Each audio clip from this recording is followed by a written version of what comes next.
It's showtime. It's the pre-party with J. Cal. We are professional wrestling.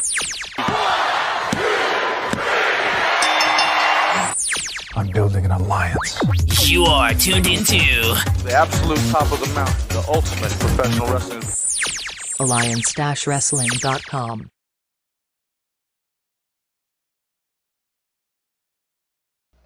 Ladies and gentlemen, wait, is the microphone on?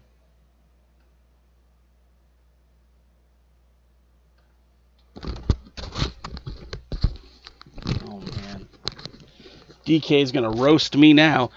Ladies and gentlemen, welcome to the pre-party with your host J. Cal. That's me.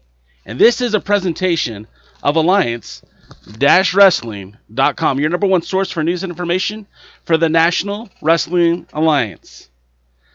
And y'all complaining already about the wait. It's only 2:02. The show starts at 2 o'clock. Come on. But hey, first I would like to say thank you guys so very much for tuning in every week.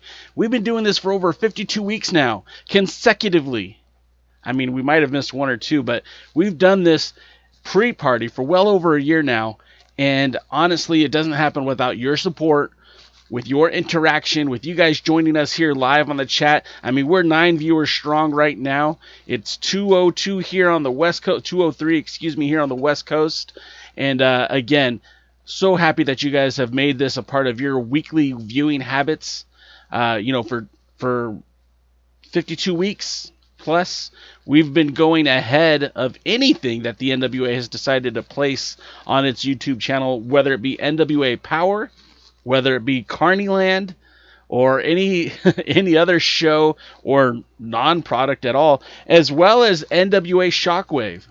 And so for you guys to join us every week, man, it's so humbling, and I'm so grateful for you guys being a part of my life, part of my journey, and for you guys to be a part of this alliance.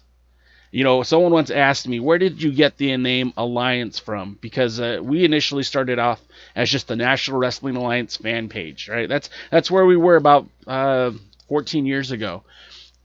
But the Alliance came into fruition not because of the invasion from WCW and ECW, but the alliance of people who helped me to get this website going, whether it be DKM, whether it be Jaden, whether it be Eric Sachs, or a whole slew of people, Tez Freely, who've all helped contribute to the Alliance-Wrestling.com website, who have contributed to this podcast. And so I proudly wear that Alliance moniker.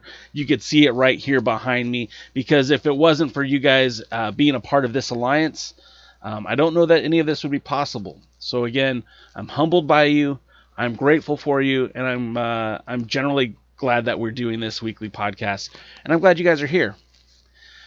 So, and as Lamb says, as Dave Scooby says, as Wrestling with MMA says, you guys can subscribe to this channel by giving us a thumbs up, ring the bell, all that good stuff on YouTube, on Twitch. Please also subscribe if you're watching us via Twitch.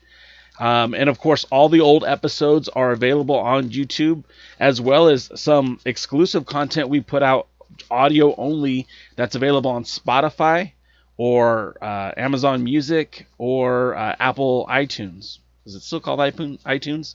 Anyways, the Apple podcasting section. Again, just search for The Alliance Blog. That's where you'll find us. So now we got all that out of the way. Let's talk about the NWA. Let's talk about the National Wrestling Alliance. I get my cadence from the Machine Gun Carl Anderson, in case you were wondering why I start talking louder at some points. Okay, now I'm done. Okay, so first and foremost, let's talk about NWA Shockwave, because the series finale is tonight. We're going to get the NWA tag team title match between... oh my gosh, did I already forget their names? I sure did. James Storm and Eli Drake defending against Aaron Stevens and his tag team partner. We also have a Women's World Championship match, or World's Women's Championship match, where Thunder Rosa defends the Burke against Serena Deeb. Serena Deeb from AEW, by the way. Now, this is all old news. You guys have either watched Primetime Live, so you've seen these matches, or at the very least know the results of these matches. I mean, it's kind of hard to hide it. This happened about 2.5, 3 months ago. But we do have to celebrate the fact that it's available to the masses. It's available to everybody for free. And again, I don't know if that's a byproduct of the National Wrestling Alliance or if it's a byproduct of the fan base. But 100K people didn't watch Nick Aldis versus Mike Bennett on Primetime Live, but they did on YouTube. And I know for week after week, ever since NWA Shockwave, we've been speaking at length about how those numbers have impacted the Shockwave's viewing habits have impacted the NWA's YouTube channel, and it still continues. It still continues to be a driving force for the show, for the channel. NWA Power routinely got in the high 200s. I should rephrase that. NWA Power routinely got over 200,000 views for most of its episodes. Some of the later episodes were a little bit lighter, but still most of them were over 150K to 175K actually. So to see NWA Power have these kind of numbers and then everything tails off when the NWA quits producing that show, the YouTube channel was affected severely by this. All forward momentum stopped. But I'm happy to report within the last month, a subscription base that was at 206,000. Now, remember, it doesn't cost anything to subscribe to a YouTube channel. Much like you could subscribe to the Alliance Blog podcast YouTube channel, it doesn't cost you a dime. So everyone that subscribed to the NWA's YouTube channel, they don't pay for that. No one's really paying for that. But what that does is help the channel with its algorithm. You know, that we've talked about it last week, that YouTube algorithm that's so hard to figure out. But then also the people watching live, plus the people who watch after the fact, it all just helps to build that audience. And when you look at the NWA a month ago, you know, the announcement, most of these matches had already happened on Primetime Live. The NWA itself was struggling to create content, and we've talked about this for the last few weeks. When Shockwave hit, it literally became the driving force of the YouTube channel. And if you look at those numbers from socialblade.com, again, I'm not a gatekeeper. You can go there. You can see those numbers for yourself. They went from 206,000 at the beginning of December to now they just surpassed 210,000 subscriptions. That means 4,000 people additionally who had already been through NWA Power, who had already seen the Carneyland, who already bought the pay-per-views. 4,000 new people joined the subscription for that channel based on NWA Shockwave alone, because I mean, in a month's time, 4,000 people to subscribe to the channel is quite miraculous. And of course, I mean, this all kind of coincides with what we're dealing with right now. There is not a lot of new content. Ring of Honor is starting to distribute more of their new content. They just had a pay-per-view. MLW is doing their Opera Cup. More content's coming from them. The WWE has more content. They've never stopped producing throughout the pandemic. AEW seems to be killing it with their AEW Dark channel, but as well as Dynamite on TNT, and then of course Impact Wrestling. And you see what I'm saying. There is an influx of wrestling content, and still the NWA managed to gain 4,000 subscribers. That's phenomenal. And even if it would be considered on the low end, Shockwave's episode number 1, that's now 4 weeks old, has over 150,000 views. Episode 2 is over just about 80,000 views. Now, again, these are much lower than traditional Power numbers, but are such higher than anything else that they produced on the channel. I mean, we're talking about most episodes of 10 Pounds of Gold did not reach the same stature.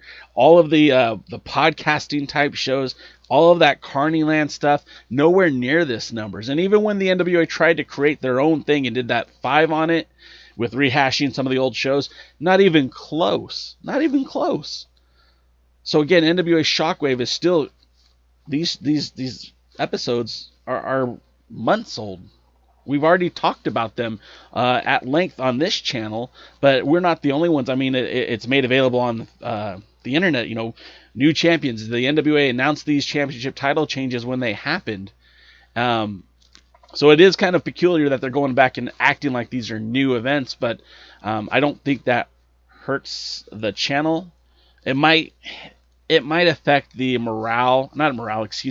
might affect the confidence of the fan who's watching this and is like, hey, you know, we saw this on Primetime Live, 3 months ago, but there is a whole audience, a whole fan base that hasn't even seen these matches yet. So again, it continues to produce 210,000. I mean, the NWA should be celebrated for growing that market. I really feel like that has been beneficial to the NWA. And I mean, the more we talk about it, it's just, again, this is growth in value. Some other metrics I wanted to talk about is, episode 2 is nearly at 90K. Episode 3 has surpassed 75K. And I want to point out that 2 days after episode 3 aired, they had 40,000 views. And today that number is at 75K. So again, great results for the NWA on Shockwave. They're wrapping up this season. And it's going to be a little disheartening for a lot of the NWA fans when there isn't something that's coming next. But again, we can hope that there's going to be something coming soon. Now, when we look at this episode, tonight's episode, again, these matches were most of these matches aired on Primetime Live. In fact, all but 3 matches from this entire 4-week run aired on Primetime Live, with the exception of, like I said, the 3 matches. Eli Drake's versus Jordan Cruz, which I believe aired on episode 1, was a dark match from the first episode of Primetime Live. But 2 matches were filmed on September the 14th, before the pay-per-view even aired, as part of like a run-through for the pay-per-view that would air the following night. And that was the CC Chanel versus Camille match. And of course, tonight's match with Jordan Clearwater taking on Nick Aldis. Now, this match, again, was taped on September the 14th. Jordan Clearwater now is your Jordan Clearwater is now your United Wrestling Network television champion. Excuse me. Not the television champion, not the United Wrestling Network television champion, but the Hollywood Heritage champion from Championship Wrestling from Hollywood. So in his own right, he has now procured his own gold. For people who don't know who Jordan Clearwater is, I guarantee you're going to know him very, very soon. 2021 looks to be a very good year for the young man, as he's captured, again, the Hollywood Heritage Championship. He is a regular for the New Japan Strong. And, of course, he's going to be wrestling Nick Aldis tonight. And hopefully when more eyeballs are now concentrated on him, the world is going to see him in a different light. Now, again, this match hasn't aired yet, so this is a fresh content, which is probably the reason why I am looking forward to this show the most, because, I mean, we all know that Nick Aldis is going to leave Thunder Studios as NWA World's Heavyweight Champion. It's still fun to see him in a match with an up-and-coming talent. It kind of tests the mettle of Jordan Clearwater, and also shows why Nick Aldis is such a dominant World's Heavyweight Champion, and why it's absolutely interesting to see him, wrestle against someone who might not be at his level yet. Mike Bennett versus Nick Aldis was great because really Mike Bennett was there. Mike Bennett was able to kind of get to that next level, right? Jordan Clearwater is not Mike Bennett, but I think we're all going to be very happy with what we see tonight, and I, for one, I'm looking forward to it. Now let's jump into some of your comments, because I see everyone's here, and I want to, again, celebrate you guys. Again, this show is nothing without you, and I genuinely mean that. So, hello, Willie Bowen, Terry McDermott, Jimmy from LB, Dave, Scooby, DKM, Lamb Son. Thank you guys for being here. Kerouac, thank you guys all for being here. Going through some of your comments. Again, DKM was giving me a hard time about starting the show late. We already talked about that. Willie says he really enjoyed NWA Shockwave and Championship Wrestling from Hollywood. Willie, that's great, man. I mean, that's exactly what you should do. There's no delineation between these wrestling promotions. There's no reason for any of us to have to choose one over the other. I've always declared that professional wrestling was very much like Baskin Robbins ice cream. There's 31 flavors. Find what you like and go for it, my man. Enjoy that ice cream. Enjoy that flavor, whichever you like. For me, I've always been a fan of the studio wrestling. I've been on Dave Marquez's board. I've been on board with Dave Marquez since early 2000.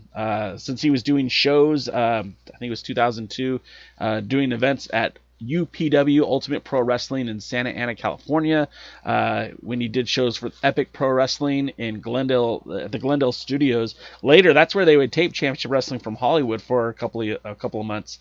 So again, really do appreciate that. I see that we got some spam bots posting here on our Twitch feed. So if you guys see that, I apologize. Can't really do much about that. Let's see more of your comments. Kerouac says that's what they need, fresh content. And you're 100% right. Fresh content is what the NWA is going to help them succeed. Now, like I said, these matches were not seen by a huge audience.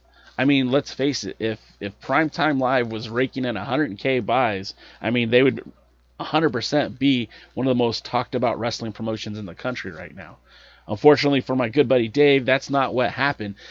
Primetime Live will eventually be back. We're not sure exactly when. There's been no timetable. I know some interesting things are going on with the United Wrestling Network, including international expansion. If you guys have followed Dave Marquez on social media, he's been looking for people to do commentary in foreign languages. I know Spanish. I recently heard that they're looking for French, German, Mandarin. I mean, they literally are looking to expand this internationally. So we'll see what happens. I mean, the Von Erich brothers became famous in Israel because that's where they were syndicating World-Class Championship Wrestling from. I think DKM will correct me on that. I think someone actually stole it and just started playing it in World Championship Wrestling in I think it was Israel. Now the whole story is getting jumbled up and I'm probably misremembering it, but it really made the Von Erich stars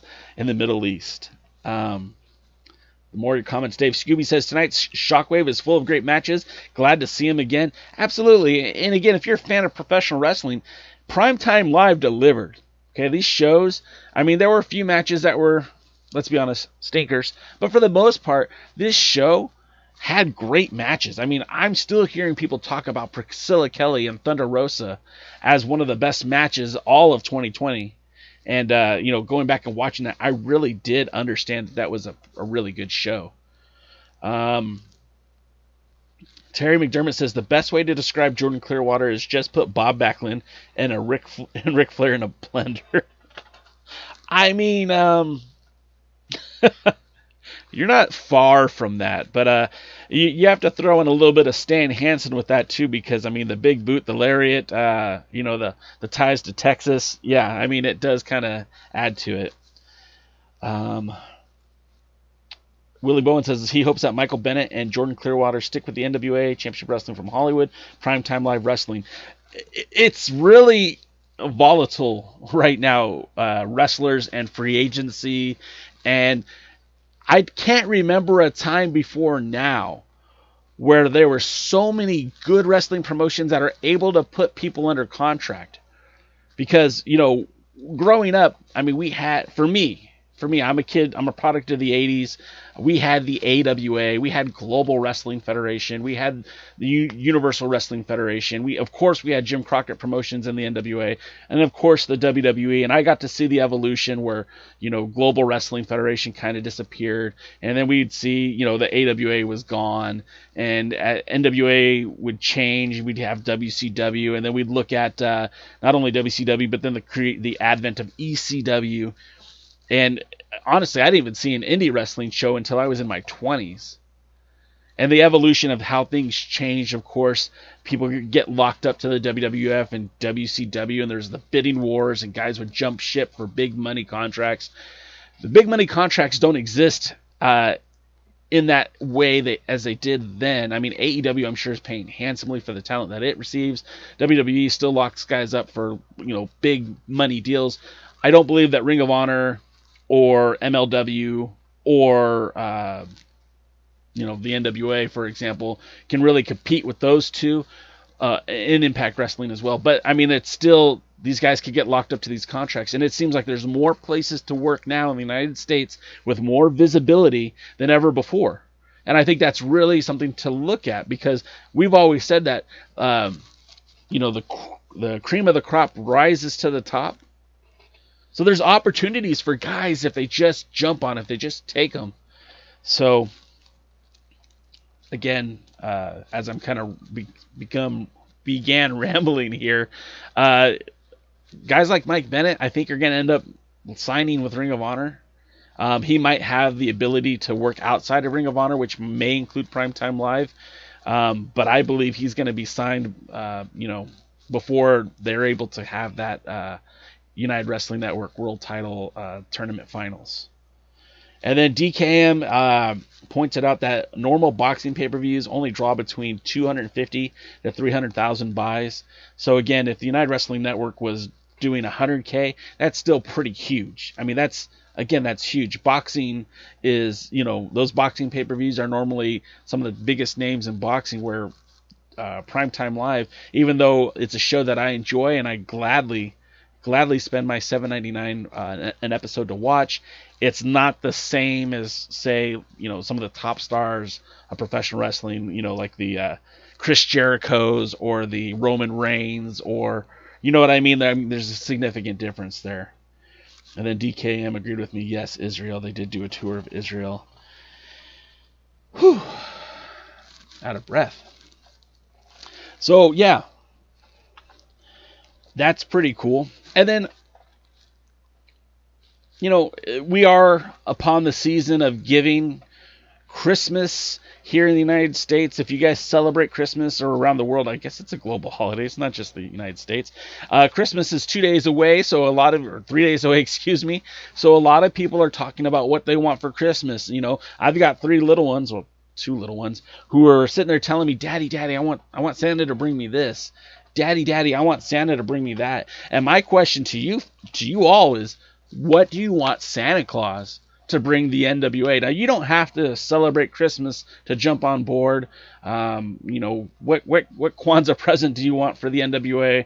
I know it's already passed, but what Hanukkah present would you like for the NWA? Or if you just are non-denominational, what present would you like the NWA to have in the new year? And for me personally, I want NWA Power back. Am I alone in wanting NWA Power to return? This is the part where you guys can please add to the conversation, because if I sit here and talk to myself about what I want for Christmas, I'm going to sound very selfish and greedy. What do you want from Santa Claus? And DKM says wrestling. So for DKM, and I agree, man, wrestling is on the marquee. Of course, that's what we all want for the NWA, is more wrestling. I see some more of your comments. Serena D mentioned possible NWA tapings starting in January. Let's hope so. Yeah, this is where I start reading your comments, because I want you guys all to be included. Jimmy, so sorry to hear that, man. I don't envy that at all for you. I hope things work out at home. Wrestling with MMA says a new world's heavyweight champion. Woo! Wrestling with MMA, bringing the fire, strictly resistance. Hashtag it, put it on the board. So wrestling with MMA, who do you think should challenge Nick Aldis for that 10 pounds of gold? There's your caveat. Willie Bowen says, yes, bring back NWA Power. And I think the NWA knows that it needs to have power. Okay, it's not what we're saying now isn't falling on deaf ears. The front office knows it, what's left of it. The talent knows it, what's left of it. And I've heard from many sources within the NWA and with outside the NWA that they are desperately looking to get Power back on the air. But I want to make something perfectly clear. Oh, Wrestling with MMA says Eli Drake. Okay, now back to my point. NWA Power, the office knows that it needs Power to return. The fans are clamoring for NWA Power to return. But let me tell you this, more so than any of the shows that they produce or vignettes they put on YouTube, what the NWA needs is a world's heavyweight champion who's going to defend the 10 pounds of gold. Period. Yeah, I recently had somebody ask me about the quote-unquote wilderness era of the NWA, and I can tell you this. The one thing that set the NWA apart from everyone else is that its world's heavyweight champion was there and active and defending. And there was one break in the action, one literal serious break in the action, and that's when New Japan Pro Wrestling and World Championship Wrestling left the NWA, and it took a year, 1 calendar year, to crown a new World's Heavyweight Champion. We'll get into that in a little bit. So more than NWA power, the NWA just needs to exist by having a World's Heavyweight Champion who defends anywhere and everywhere against anyone and everyone. We saw just a few weeks ago the World's Heavyweight Champion returned to Grimsley. Well, I don't know if he ever wrestled in Grimsley before. He made his debut for 127 Pro Wrestling to face Brian Pillman Jr. for the 10 pounds of gold. That was forward momentum, guys. That's what I'm going to celebrate. That's the highlight of 2020 to me, is the seeing that the World's Heavyweight Champion through a shit year, and yeah, I'm sorry, I used the expletive, but during a terrible, awful year, Nick Aldis was able to manage at least 3 more title defenses before the end of the year. He had one in August, he had one in September, and of course he just had one in December. I celebrate that. I know I've been very critical of the NWA in the past few weeks, but I celebrate the fact that the World's Heavyweight Champion has been able to defend the title. 1994, 93 to 94, there was no world champion. Think about that.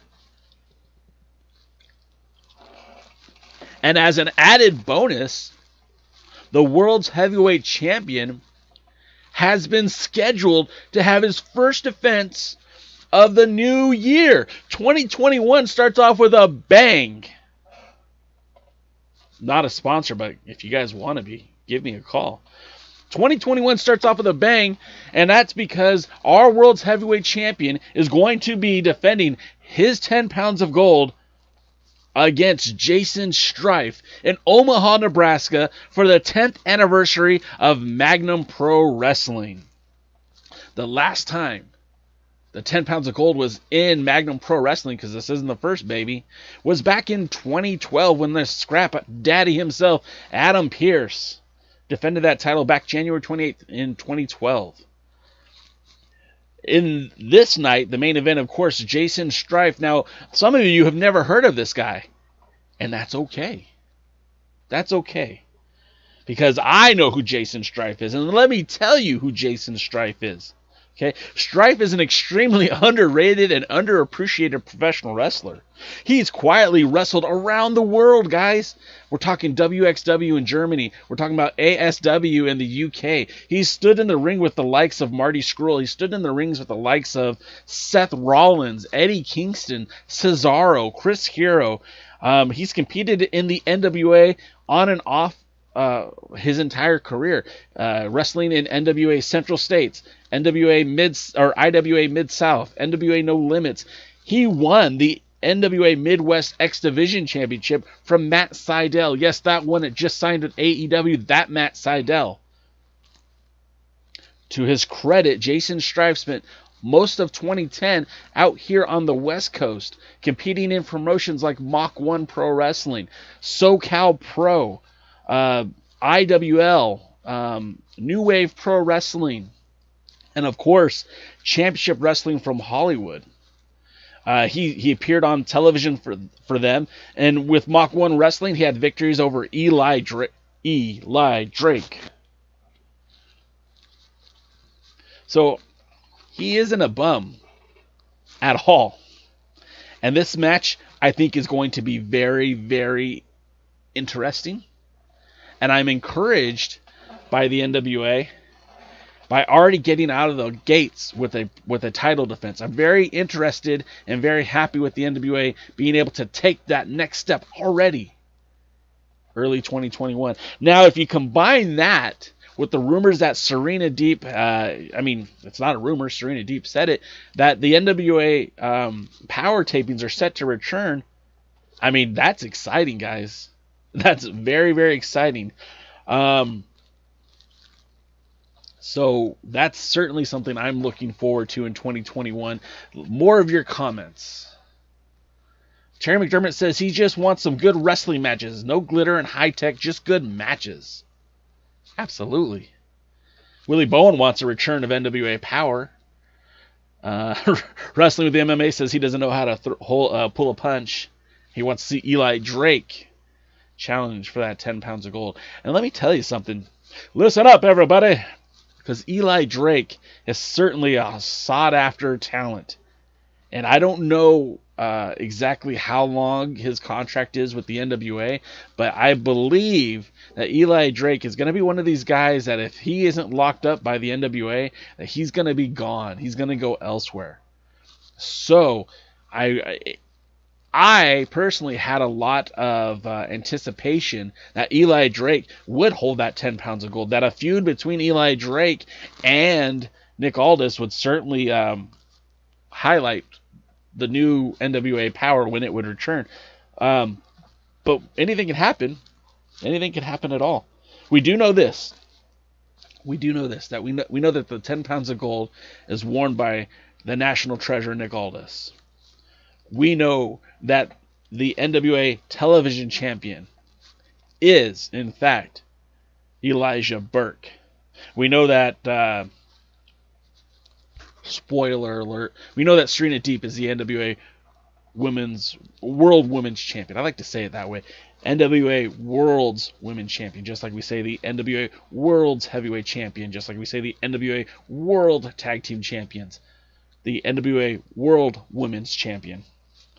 We know that, spoiler alert, JR Kratos and Aaron Stevens are your NWA World Tag Team Champions. Sorry to spoil it, guys, but it is like a couple months back.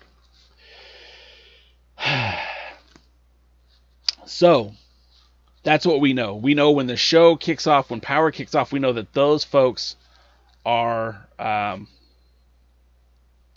NWA champions. Wrestling with MMA says Jaysin or both Strife. It's Jaysin. That's how I've seen it for the majority of his career. But I'm sure if you start Googling him, you might want to use both filters to look him up. Because, he's been around. People aren't going to look at this guy and be like, well, who is he? But I guarantee you he's been around the block. He's shared the ring with a lot of great names. I really think that this match is going to be a good match. I know that in the past, they've sold DVDs on High Spots. I don't know if this match is going to be taped. I don't know if it's going to be filmed. I don't know if 10 pounds of gold has anything to do with it. But I certainly wish it would. So, one of the things that I have been requested to do, and I'll be honest, I just don't have... Oh, Wrestling with MMA just gave us a link to the match with him and AJ Styles. I hadn't seen that one before. If you guys don't see that in the page, let me see if I can copy that and put it in the YouTube page. So what I've been quested to do, what I've been asked to do, is to actually come up with some insight to the wilderness era of the NWA. Now, the wilderness era, for those of you guys who do not know, the wilderness era is generally defined as the time between the end of New Japan WCW and the Jim Crockett. Man, I'm stammering. I'm trying to do too much at once. It is generally considered to be the time that WCW left the NWA. Now, I started working on this, and this is a lot more complex than most of you understand. If you haven't followed the NWA as religiously as others, because the NWA and WCW had kind of a weird relationship, right? So in 1988, Jim Crockett Promotions, struggling with financial insecurity, ends up sending Jim Crockett Promotions, who for all intents and purposes people thought was the NWA. To Ted Turner. Turner starts the World Championship Wrestling. I mean, that's the general idea of the story, is that there's a split between WCW and the NWA. And many people just thought, and naturally so, if you didn't have an NWA promotion in your area, they just assumed that the NWA became WCW, because Jim Crockett Promotions at the time was the largest NWA territory. Between acquisitions and mergers, I mean, they bought out the old Mid-South area. They bought Georgia Championship Wrestling. They had slowly and quietly bought up the entire area. The Mid-Atlantic area, Georgia. So they were why can't I talk? They were acquiring these territories. And so again, if you're watching TBS, all these time slots used to be different NWA programs. One of them was Georgia Championship Wrestling. The other was, Jim Crockett Promotions, Mid-Atlantic area. And then these all became kind of one in around 1986.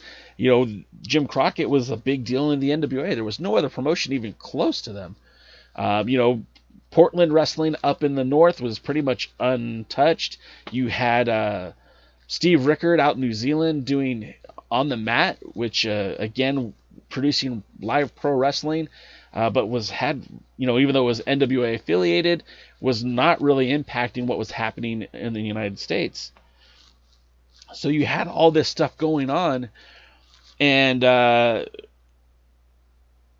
Jim Crockett Promotions getting bigger, bigger, and bigger, but without those checks and balances, it started to get too big, and Jim Crockett Promotions had the propensity to get a little bougie with his talent. I mean, he had a private plane for talent. He was buying limos for talent, having, wrestlers escorted in limos. I mean, the whole Ric Flair lifestyle kind of might have been a precursor to what killed Jim Crockett Promotions. All that, and also having difficulty with the forward expansion of the World Wrestling Federation, and them signing talent from all across the United States, made the NWA, or more specifically Jim Crockett Promotions, now lock their guys up to higher contracts to keep them in the NWA. And so it became very difficult to even be competitive. I mean, there was a point in time where, Thanksgiving was always about Starrcade, and the National Wrestling Alliance had this yearly tradition of running these shows. McMahon kind of was brutal, well, definitely brutal. He came in and basically made pay-per-view providers pick and choose between who they were going to front, and if they supported Jim Crockett Promotions and their pay-per-view efforts, then they wouldn't make their pay-per-views available to the pay-per-view audience. So it was a lot of like a dirty pool, if you will. So this led to Jim Crockett Promotions selling to Ted Turner. But again, the NWA was still a separate entity from Jim Crockett Promotions, and although Ted Turner started WCW and featured the NWA World's Heavyweight Championship, there were still promotions, like I previously mentioned, all across the world. You still had All Japan Pro Wrestling. Giant Baba was still a member. He was a member up until 1990. You had, again, Don Owens out in Portland. He was a member. You had, of course, at that point, World Class was already gone. Fritz had already pulled the plug on them. New Japan Pro Wrestling would kind of come in and go as they pleased whenever it really served their purpose. And so by 1992, things started to change very aggressively for the NWA. They did not have the say that they wanted to with regards to the titles being handled in the NWA. And that was, in fact, a big reason why they broke, why WCW broke from the NWA in and of itself, is because I'm jumping ahead, so let me kind of back up a little bit. This audio is going to be trash for the podcast, so we'll just back up a little bit. Essentially, what happened is Jim Crockett Promotions sells to WCW. WCW recognizes the NWA World Champion. There's a falling out between Jim Herd and Ric Flair, where Ric Flair is still the world's heavyweight champion, but his contract isn't renewed by WCW. Ric Flair leaves WCW, and the NWA continues to recognize him as world champion. WCW now crowns their own world champion, and now Ric Flair shows up on WWF programming as the NWA World Champion. Now, they never really called him that because of the lawsuits and litigation. They just called him the Real World Champion. Well, when he debuted on WWF programming, that's when the NWA stripped him of the title. Then the title travels to Japan, and they have a tournament where they crown, I believe it was Masahiro Chono, as the NWA World's Heavyweight Champion. WCW has their World Champion. New Japan Pro Wrestling creates the crowns a new NWA World Champion with that gold belt. Ric Flair is now in WWF. He's a non-issue. And in 1991, WCW recognizes the NWA World Champion. And now those matches are kind of continuing to happen with that world title. And we get Muta holding the title. And then we get Ric Flair coming back to WCW. And I'm sure I'm not getting this 100% right, but now Ric Flair's back in WCW. He is the world champion. He defeats Barry Windham to win the NWA World's Heavyweight Champion. And 2 months later, the WCW wants to put the NWA World title on Rick Rude. The NWA didn't want that. And now we have the first real power struggle in 1993 between the NWA and WCW. And now officially the WCW withdraws from the NWA. They refer to that big gold title as the WCW International Heavyweight title. And so basically, without an actual physical belt, WCW takes that title and continues to treat it the way they do. Eventually, Ric Flair and Sting unify that title back into the WCW World title. That's how Big Gold ends up becoming the staple of WCW. And that's why the NWA is forced to recreate their own World Championship. Am I losing you guys yet? Let's see some of your comments. Willie Bowen says WWE is like a cruise ship, Titanic slowly shrinking. All right, so back at it. So now that the Wilderness era, we kind of know that, like, look, the cornerstone promotions are now gone. When WCW leaves, New Japan Pro Wrestling leaves. So here we are in 1993. The newest member of the NWA is Dennis Corluzzo out of New Jersey. He does NWA Championship Wrestling from America. At that point, Don Owens quietly exits the NWA. This is in 92. Gary Jester, who is a promoter in Pennsylvania, still sits on the board of directors. Larry O'Day, who is Steve Rickard's proxy vote for Australia, is still a member. Bill Watts was a member of the board of directors for the NWA as president of WCW, but again, 93 comes around and all these membership changes. I'm so talking over myself and messing stuff up, but maybe I should just save this for another podcast. But at the end of the day, guys, essentially what kicked off the Wilderness era was that inner squabble between the NWA and WCW. The NWA does finally host a tournament to crown the world champion, and that we know Shane Douglas wins the title and then subsequently throws the belt down. This is many considered to be a death blow for the NWA, but it doesn't really kill the NWA. It doesn't really, if anything, it solidifies it, because now that Todd Gordon is out of the NWA, again, he was there for a brief time between 93 and 94. You still have Jim Crockett, whose no compete clause, which I didn't mention earlier, is in Dallas. He's working with Paul Heyman. They start their own thing. That falls apart. I'm butchering this. You guys, I apologize in advance. We'll do this right in January. Okay, we'll do a better version of this. But essentially, you've got NWA in Dallas, which is Jim Crockett Promotions. You've got NWA in Florida, which is Howard Brody. You've got Dennis Corluzzo in New Jersey doing NWA Championship Wrestling from America.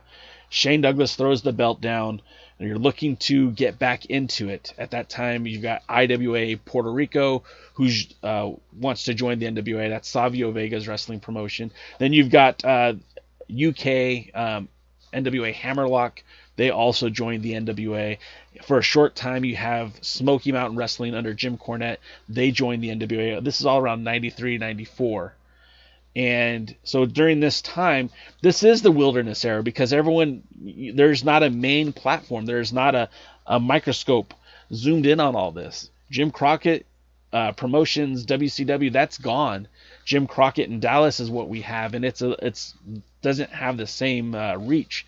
You know, they were using talents like Michael P.S. Hayes and Greg the Hammer Valentine and Rod Price and a lot of names who would become associated with the NWA throughout the years. They had the NWA North American Champion. That was a title that Greg the Hammer Valentine held. They had NWA World Women Championship matches.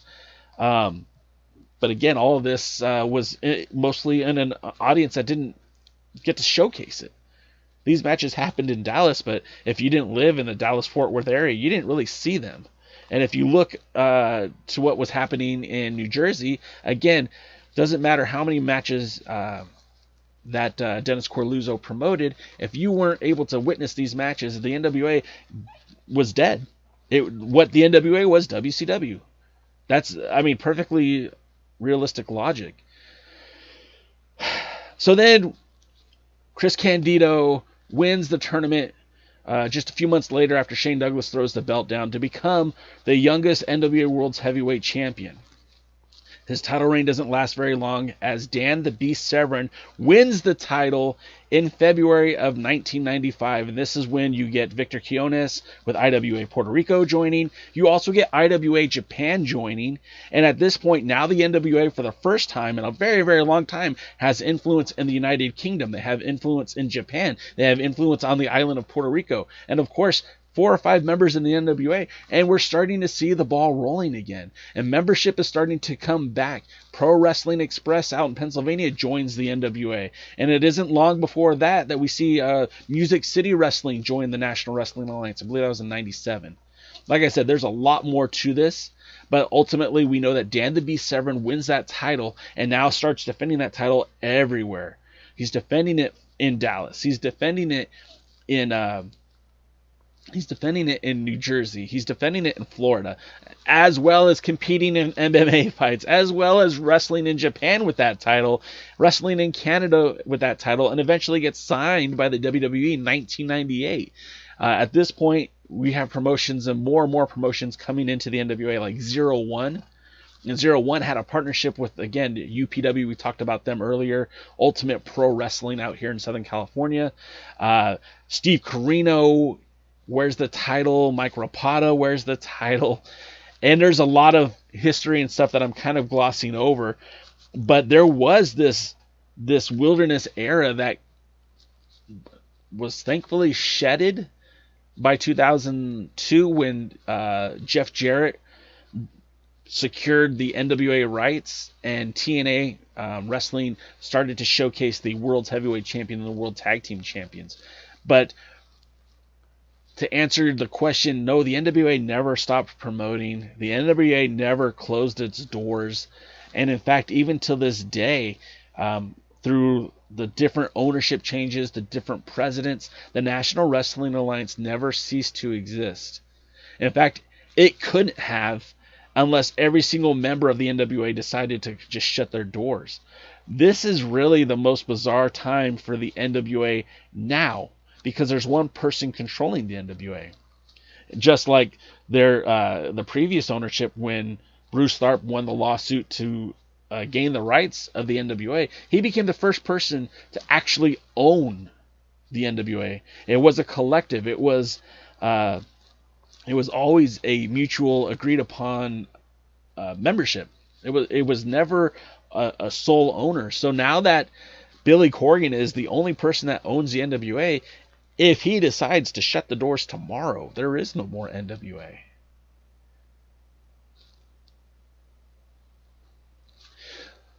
So getting back to the wilderness area, and again, we'll cover this more appropriately and in better detail in the new year. The NWA continued to exist. We had a lot of great champions in that time. Like I said, Steve Corino. We had Dan Dan Severn. We had Shinya Hashimoto. We had Noya Ogawa. We had Gary Steele. Sabu. Yeah, that guy. He was a world champion. And, some people would say later down the road, let me rephrase that. Some people would continue to believe that the NWA was in a wilderness era until Billy Corgan bought it. To me, I refute that because, again, once the title came back from Impact Wrestling in 2007, you had promotions who had television like Championship Wrestling from Hollywood. You had NWA Smoky Mountain. You had NWA Mountain State. All of these promotions producing TV, live TV, and made these matches available online for people to watch a greater audience. You had the world's heavyweight champion traveling the United States, traveling abroad. You had the likes of Ring of Honor bringing in the NWA World's Champion. So I can't say that this was still a wilderness era. People were talking about the NWA, and then before Billy Corgan purchased the NWA, then it transitioned to Bruce Tharpe, and Bruce Tharpe had his world's heavyweight champion, Rob Conway, the con man, if you will, defending the world's heavyweight champion on Wrestle Kingdom in New Japan Pro Wrestling. So for anyone to say that that's a wilderness era, it just blows my mind. But like I said, we'll cover this a little bit more detailed on the next live stream. With that being said, guys, we are up against the wall. NWA Shockwave will premiere in 7 minutes on the YouTube channel, youtube.com/NWA. Make sure you go visit, watch it. If you like this podcast, make sure you mention it in the chat window. Maybe someone will come watch it for the next time. But yeah, it's very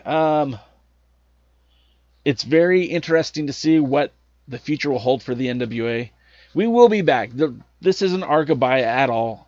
Taking the winter break off. We won't be here next week, but probably the first week of January we'll go back to our weekly Tuesdays, the pre-party with J Cal. We'll get back to that. No worries, guys. We'll be here for you, for us, for the NWA of all people. So again, if you like what we're doing here, give us a thumbs up, hit that subscribe button. And like I said, we'll go into this more on our next episode where I can have a lot more of this documented and a little bit more well-researched. Because I've always been curious too. Like, I've always wondered about that, the line between how do we get from WCW to Impact, and how does that all make sense? And I've been trying to make sense of it, and I'm going to make better sense of it. But yeah, I really do appreciate you guys checking us out this week. And I'm sorry I'm a little bouncing off the walls over here. I get really excited when we talk about the history of the NWA. And this, especially this timeline, it's not like there are a lot of people talking about it. So we'll go ahead and wrap the show up again. Thank you all for joining us week in, week out. Like I said, we'll be back the first Tuesday of January. And of course, if any exciting NWA news happens, make sure you visit alliance-wrestling.com. That's where we have the website that powers this podcast, if you will. Of course, we also have the podcast audio-only versions available on Spotify, Amazon, Google, Apple. Make sure you check those out, because sometimes that content is exclusive and we don't necessarily talk about the same things. Until next time, guys, just get positive and stay positive. This is going to be a new year. 2021 is going to kick 2020's butt. I guarantee it. And I'm looking for big things for the NWA in 2021. I hope you guys do too. But until next time, see you at the matches. Let's go watch NWA Shockwave.